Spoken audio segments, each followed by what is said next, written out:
s'il y a aujourd'hui un bloqueur en chef, il est à l'Élysée, c'est Emmanuel Macron. Le président de la République doit l'entendre. C'est lui qui est directement et personnellement responsable de cette situation.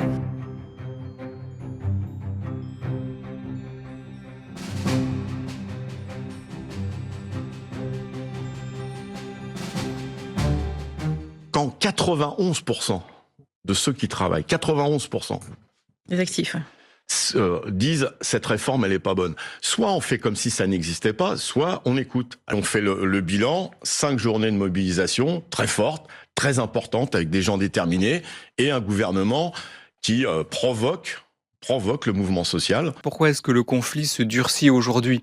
Parce qu'on a une mobilisation depuis maintenant des semaines et parce qu'on a un gouvernement qui n'entend rien, qui n'écoute rien et qui continue à se foutre de la gueule des Français. Ce qui est intéressant, c'est de savoir si les Français soutiennent cette réforme ou pas. Ils ne la soutiennent pas. Et non seulement ils ne la soutiennent pas, mais ils soutiennent la grève reconductible. Donc s'il y a aujourd'hui un bloqueur en chef, il est à l'Élysée, c'est Emmanuel Macron, et il faut qu'il écoute ce que disent les Français qui ne veulent pas de cette retraite. Moi, je trouve que le mouvement, il est assez exemplaire, tout le monde l'a remarqué, il est graduel.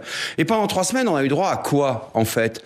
On a eu droit à 2 déclarations du président de la République, une à Rungis et l'autre au Salon de l'Agriculture, où pour tout dire, il se fout quand même un peu de nous. Je pense que le gouvernement, en tout cas le président de la République, aurait pu avoir un peu d'humilité. Il aurait pu venir vers nous en disant, bon, écoutez, il se passe quelque chose. Ce gouvernement a refusé toutes les alternatives. On nous dit c'est une question de financement.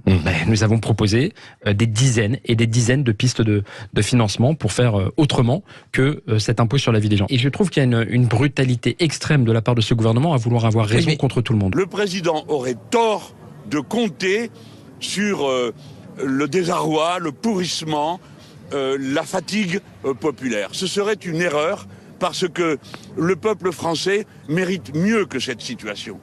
Son dévouement pour l'intérêt général qu'il est en train de manifester en ce moment montre quelle intensité a sa mobilisation.